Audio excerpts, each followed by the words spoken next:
Doctor, ya jikin matan nawa? A jiki ba su dole ana buƙatar kuɗi a mata aiki. Kuma ba za mu iya taɓa matar ka ba sai ka kawo deposit 80,000. 80,000? Wallahi ba ni da ko sisi doctor. Dan Allah ku cece rayuwar matata. Hakuri za ka yi ka je ka nemi shine ka'idar asibiti.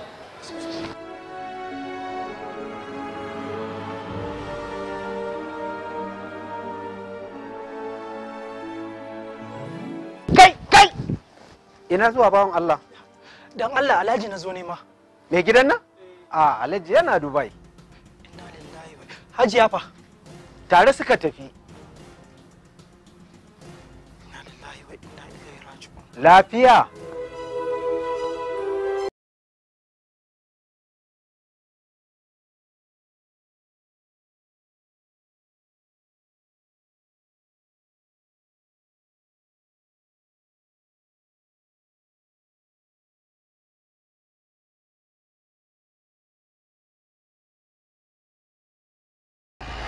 Wawa.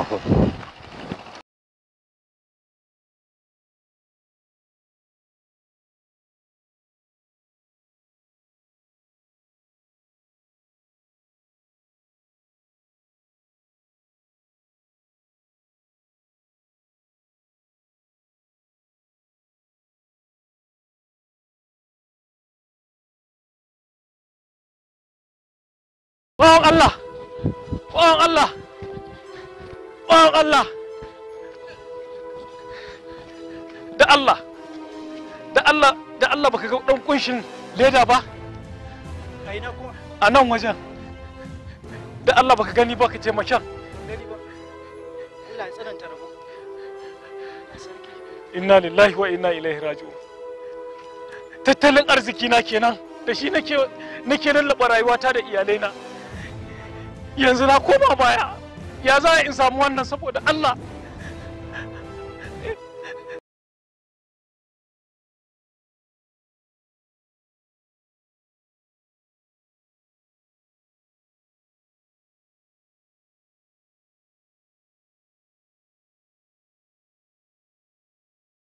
Allah.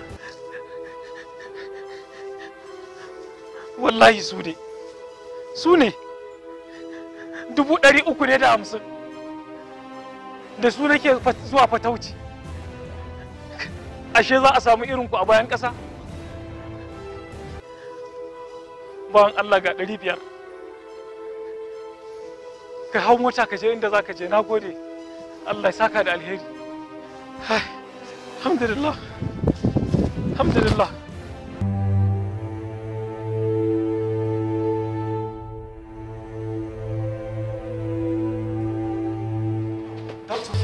Dan Allah ka taimake ni, ko bashi ne a mata aiki. Ai fitan ka ke da wuya, matarka ta samu tallafin kwamishinan lafiya. Fitan ka ke da wuya ya zo domin duba marasa lafiya. Sai ya samu matarka an cire mata 'ya'ya. Don haka ya biya kuɗin komai.